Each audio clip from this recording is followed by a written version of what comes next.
Good morning, good afternoon, and good evening. This is Pamela, and you are watching Pam Entertainment TV, where we review movies, television series, and incidents in pop culture just to see how those incidents affect our daily lives. Listen, shall we jump up on here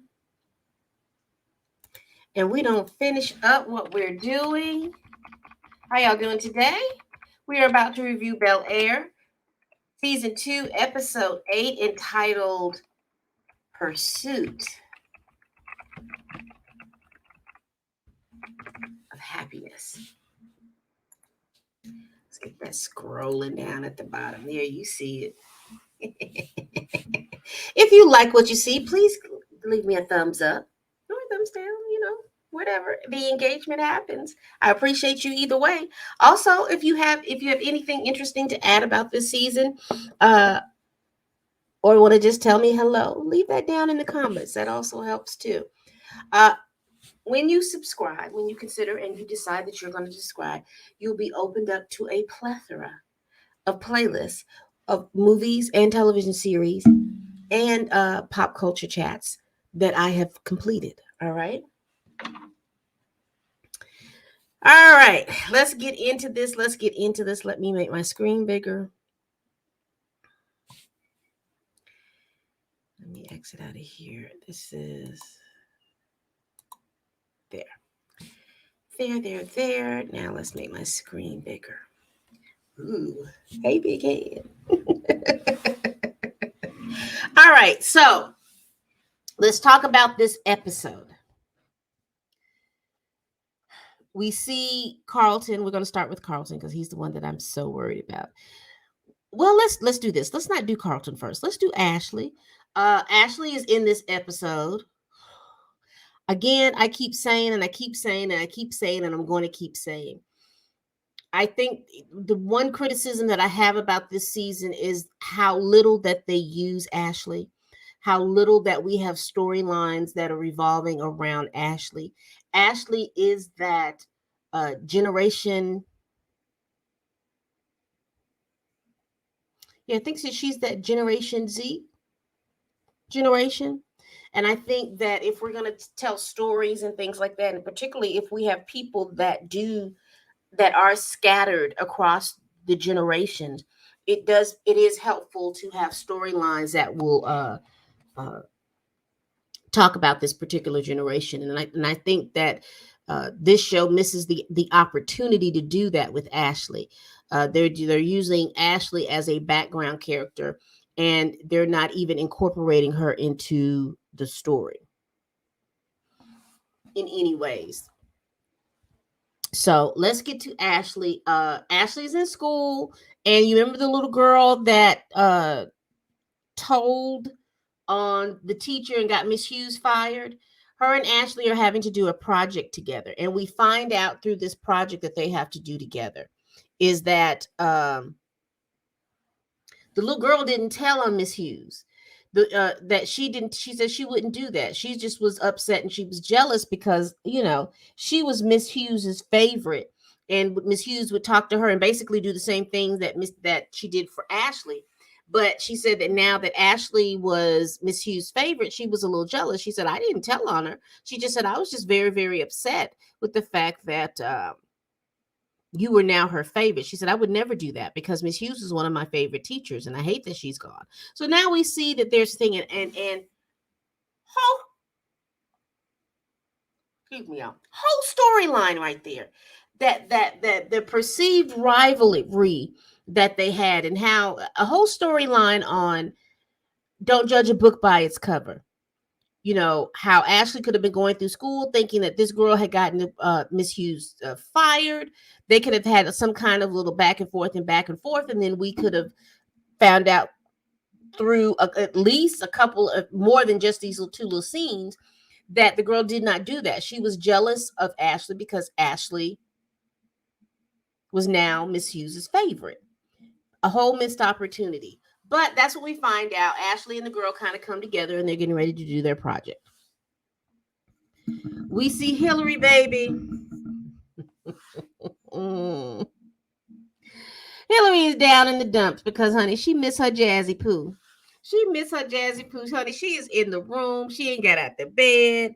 That the room look a mess. She's looking a mess. So her housemates come in and say, "Look, you gonna have to get your butt up, honey, because you ain't got that man no more, but you got this house, all this engagement that we got from this liquor deal.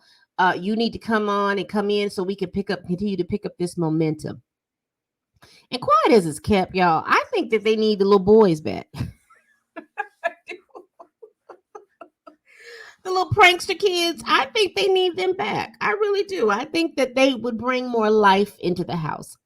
Um, yeah, they do prank and they do act a little childish and they do a little stuff like that. But they could have definitely said you can't prank your roommates. That's a thing, and put that in their contract that they couldn't prank their roommates. But Hillary and them are very, just the three girls in there. They're quite boring. I bring back or bring in someone that has that kind of energy, that young and vibrant energy. Because Hillary's cooking, the other two girls are doing whatever they're doing and DIYs and stuff like that. They need somebody in that house that has a level of energy that the two little guys have. They really need them back in the house. Anyway, they get her up and get her back to work. She gets up, she gets back to work. She goes and talks to NFL football player Boo. She sends a proposal because she knows that he has a marketing team and all this other stuff. So he gets his marketing team to talk with her, and boom, bam, boom, she has a whole billboard out in the LA area, and whatever her proposal was, he's backing it. But she's not realizing that he is backing a lot of this stuff because he wants to get back with her. So we will see how this relationship pans out. She's appreciative of it, but she's not paying attention. Like I said, she's just coming off the funk with Jazz, but she's not paying attention to him because Will and Carlton know that old dude is trying to get back with Hillary. Hillary is not. She's talked to him and told him that no, that's not what you're going to do, but he is really not hearing that. He's figuring that if he is attentive, if he spends money, if he shows, a good level of interest in her, because he's doing all of this, because he's spending money, she should be appreciative of it and she should come back to him, even though she has clearly stated that she was not interested in having a relationship with him. So I don't think that Hillary was, she did leave him a clear boundary, but because she's accepting his help on a business level, he's not looking at it as a business level. He's looking at it as an opportunity to get close to you, to get with you. So if I can do all of these things, then I can get with you. My only concern is that it's going to get too far and he is going to freak out, because men always talk about that they're logical, but they are the most emotional people on the planet, because they don't have they get really emotional, and then they don't have some men don't have those skills to bring down those emotions. If something's not going their way, if it doesn't go right, then their emotional response is to destroy it, and then they calculate that in their head that that's manhood. No, you don't have to destroy things just because things don't go your way. But again, I'm going on a soapbox. Let's come back to the show.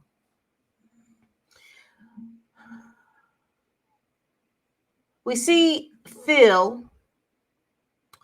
He's still going back and forth. Now, I can't remember after this episode, is he going to take that position or not over there with Erica?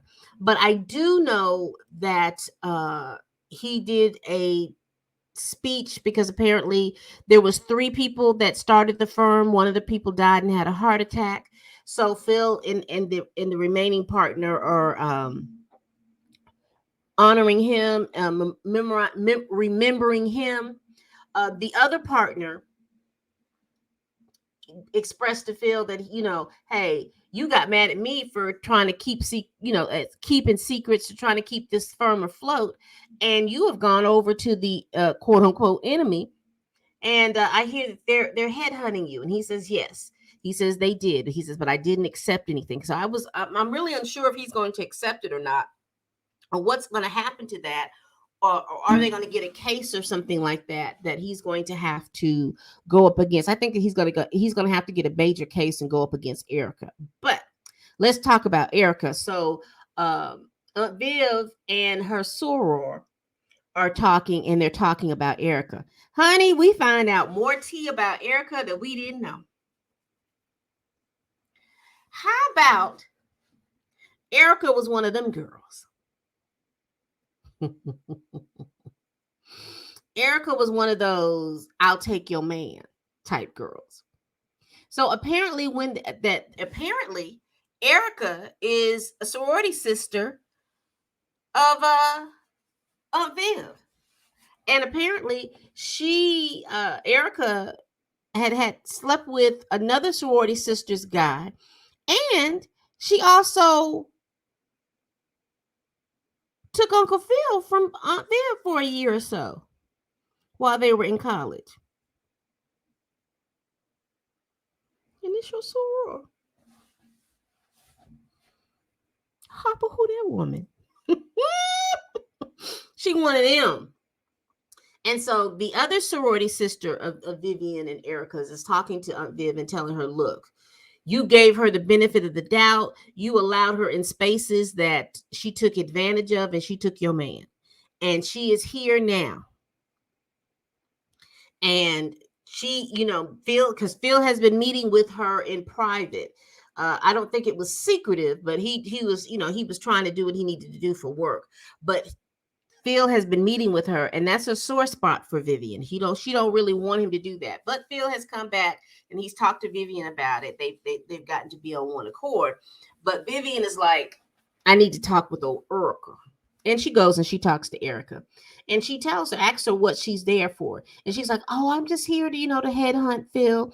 It's not anything romantical. And she's like, I don't trust that. I'm just letting you know. She just basically tells her, I don't trust all that stuff that you're telling me or you're talking to me about. So I got my good eye on you, girlfriend. And I swear, Aunt Viv, I think that was the best thing that you needed to do, because you're going to need your good eye on her. Because I'm sorry. I'm sorry. I think she's going to try, because she's one of those young ladies that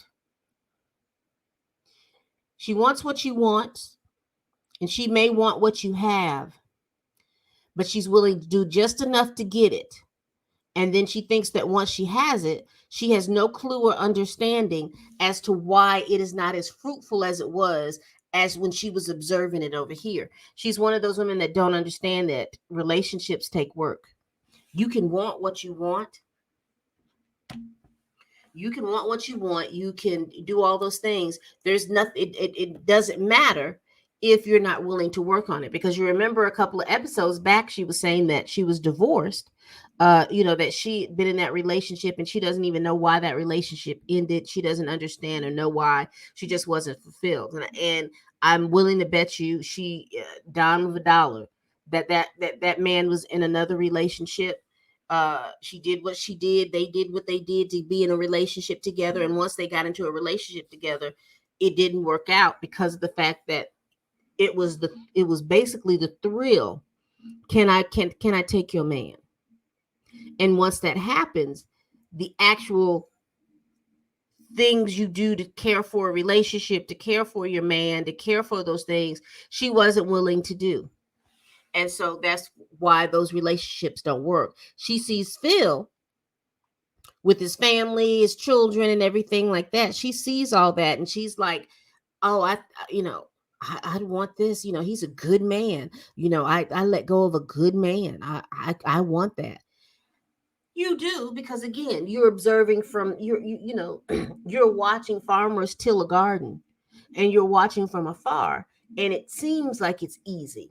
You see them hoeing up the weeds and putting the seeds down, and you see them watering, and then you're like, oh, well, that doesn't seem like it's that hard. It don't seem like that. And plus, I like the fruits. I like the vegetables. I like the things like that. I want that to happen. So you do everything you can to acquire this farm and some of the workers that are working. But because you don't know what's going on and you don't have a direction for the farm, you may get by with what the people are in there doing for a year or so. But because they don't have direction, the farm is going to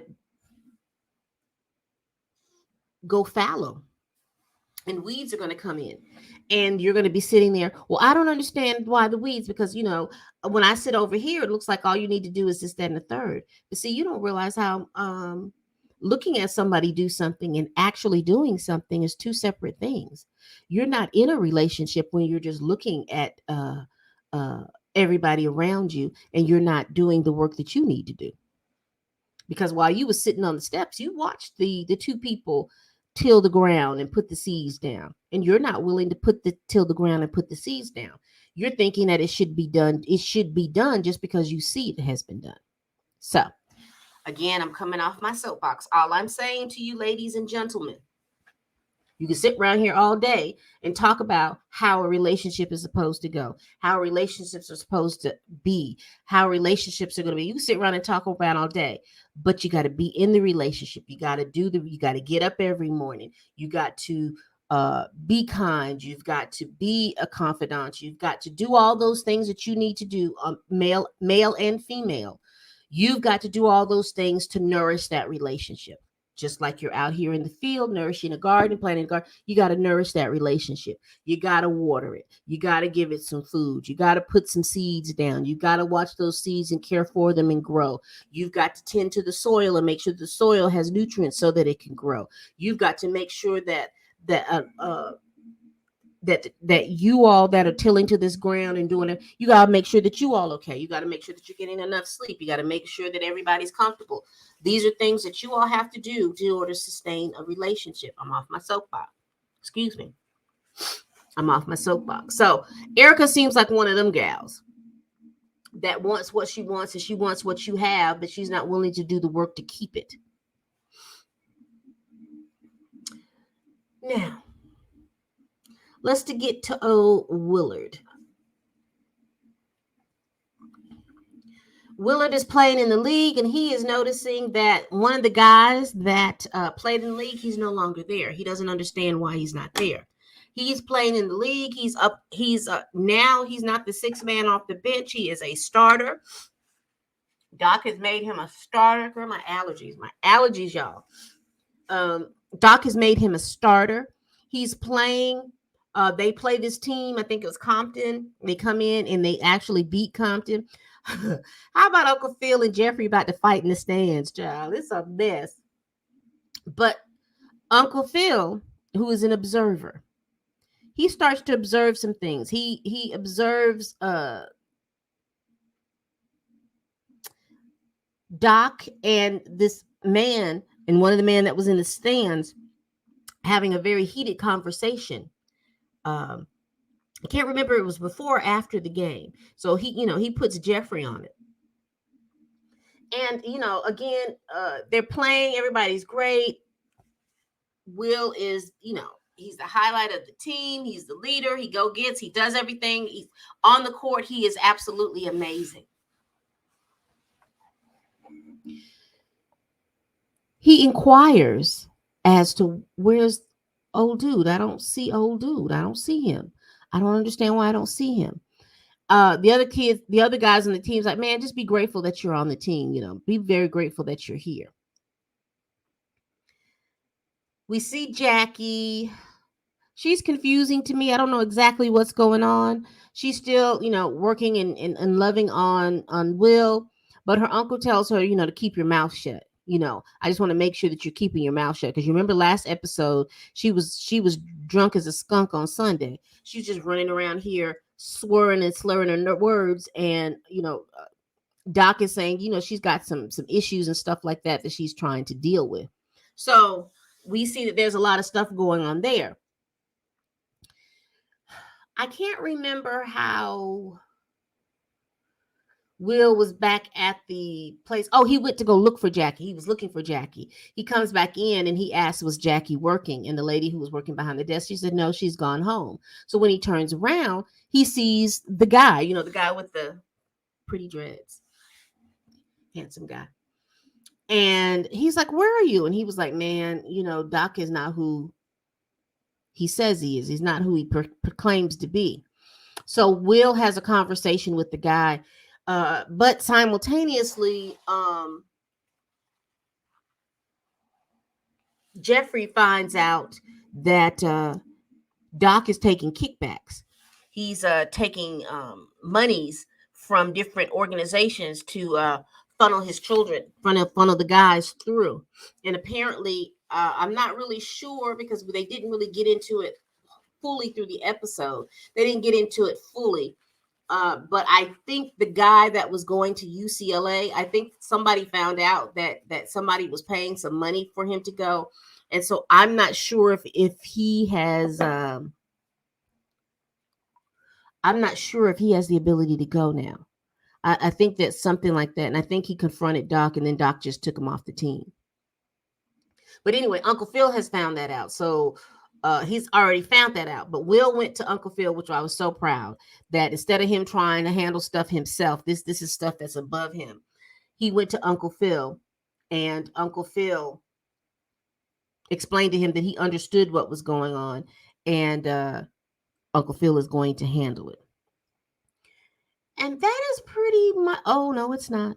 I do want to go back to Aunt Viv because you remember she went online and she showed that she was the mystery artist that did the painting, and she made these statements. And apparently the people of the, I don't know why I want to call it the Neiman Marcus Award, but I know it's somewhere near there, so y'all bear with me. Part of the group came to her and she thought she was being fired, and they were like, no, we realized that the original second Aunt Viv is out of touch with the younger people, and they figured that Vivian is more in touch with the people because she's on the internet. She's on the intranets. Let us old folks say it. And how did they, what did they say? The Gen Z say, us folks born in the 1900s.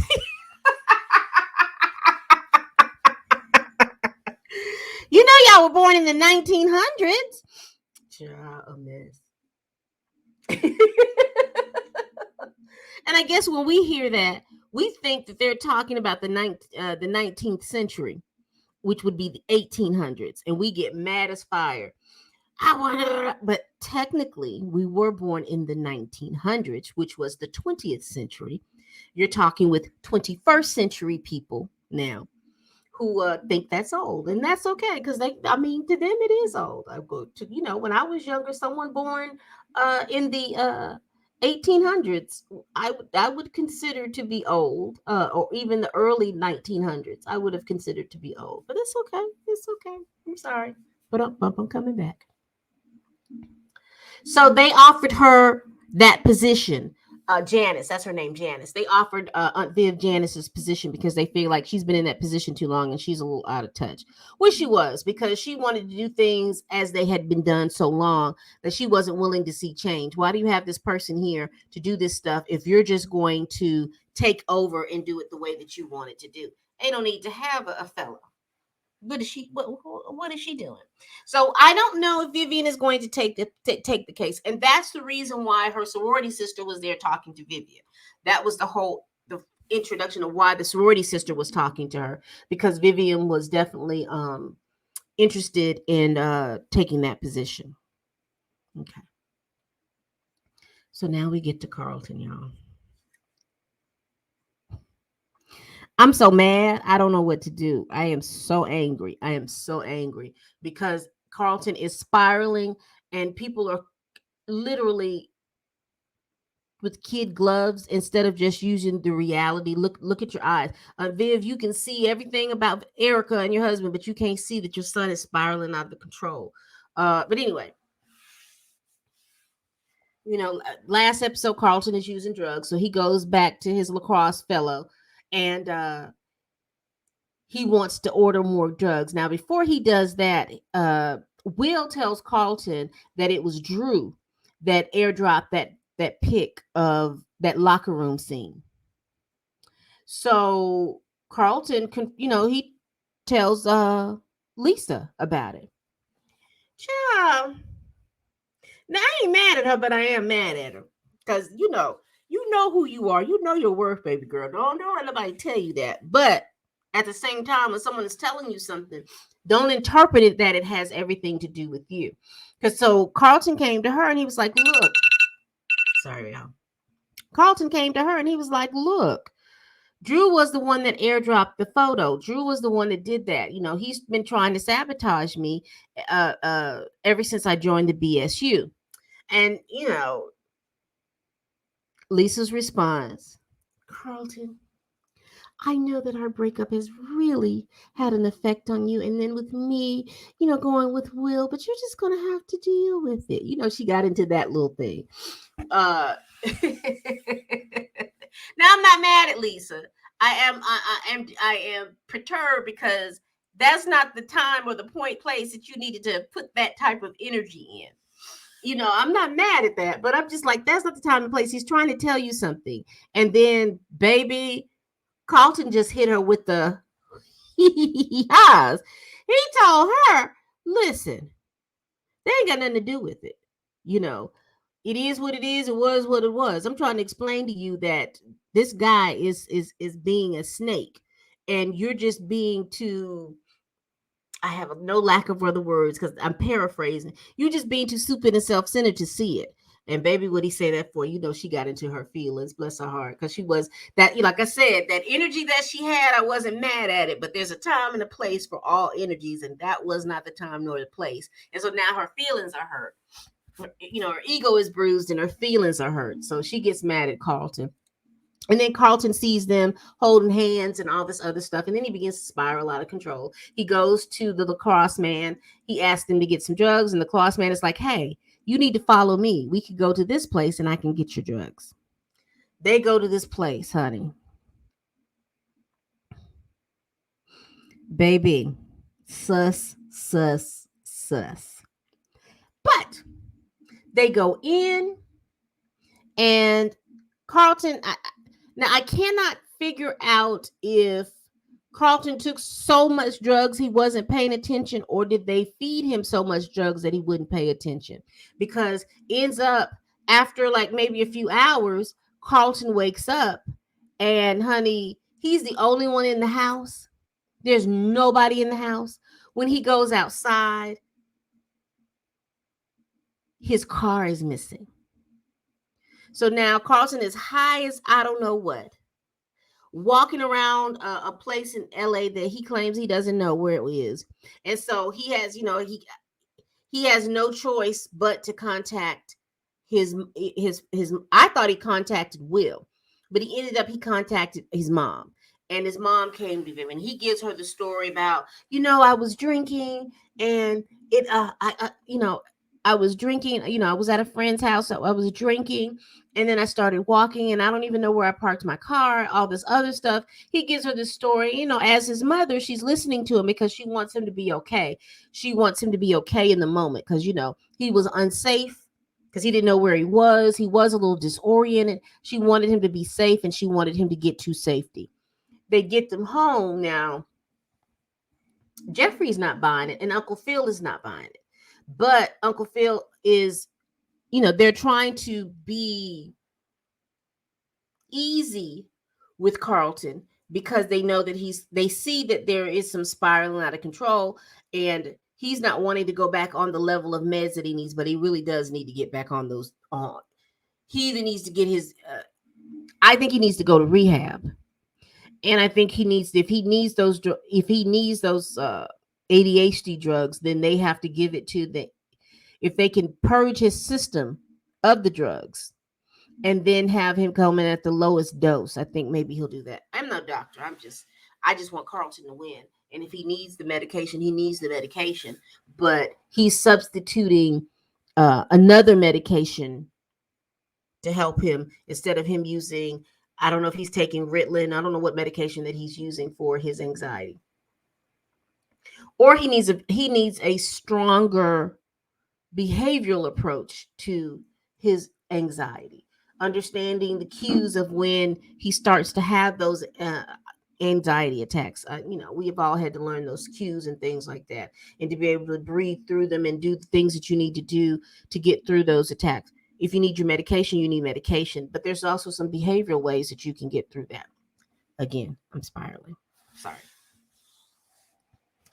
So Aunt Viv and Uncle Phil have a conversation about it, and Uncle Phil is like, I just need to confront him. I need to think, Aunt Viv's like, well, we need to do that. Well, we need to be easy, because if we confront him and he's not going to ever call us, or, we're not going to be his persons. And that's what she's concerned with. She's concerned with making sure that he understands that we are his person. Uncle Phil is concerned about, we need to get him where he needs to be. We need to get him help. And so Uncle Phil doesn't believe the story, and I know Aunt Viv doesn't believe the story either. She's just like, I want to be able to handle this as softly as we can. I do want some pressure. I do want some stuff, but I want it to be as soft as can. We don't want to just knock him out, and then he doesn't come to us. And quiet as Kevin Louders is talking. If he could have got the wheel, he'd have got the wheel first. But Geoffrey sees through it, because I started thinking, didn't Geoffrey have some low jacks on those cars, so he always knew where they were at all times? Because Geoffrey kind of confronted Carlton about that, and Carlton, was him-hawing, and he was like, yeah, but he says, well, I found your car. Of course he found his car, because he could tell, Carlton knows that Geoffrey knows where he's been. He knows it, but he's going to continue this lie until he can't lie no more. And Geoffrey gives him his wallet, and Geoffrey gives him his keys to the car. So we're going to see what's going to happen. So you have now Carlton is lying to his family and stuff like that, because he doesn't want to have to continue to take the medications that he needs, because he doesn't want to have to take them at high dose. However, you need those medications at that high dose. And so what you're doing is you're substituting a street drug for that high dose. I don't know how that's going to affect him in the Founders Award. I don't know how that's going to affect him or not, but so that is the episode, y'all. What's going on? We're getting close to the end. I think that there is 2 more episodes before we are over with Bel Air. Tell me what you think. Tell me what you think about old Carlton.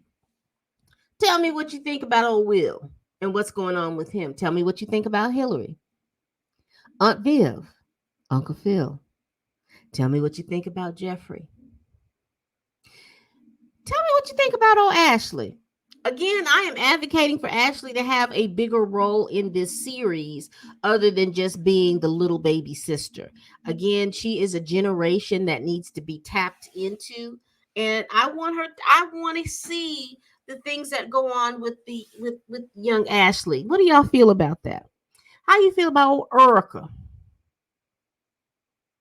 You think she's going to come back and try to seduce Phil?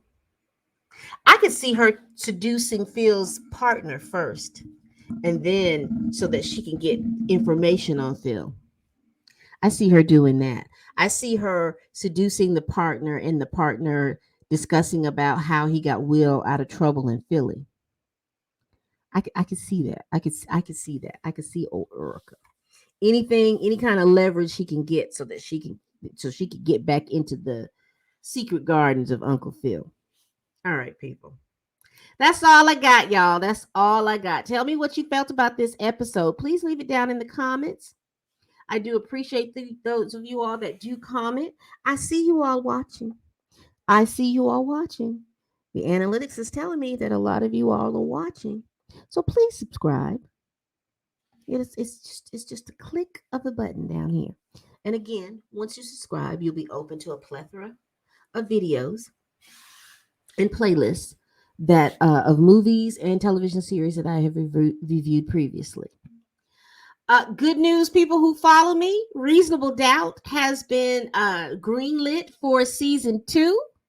So we will be over there once that season is completed, which will probably be Oh, probably around March.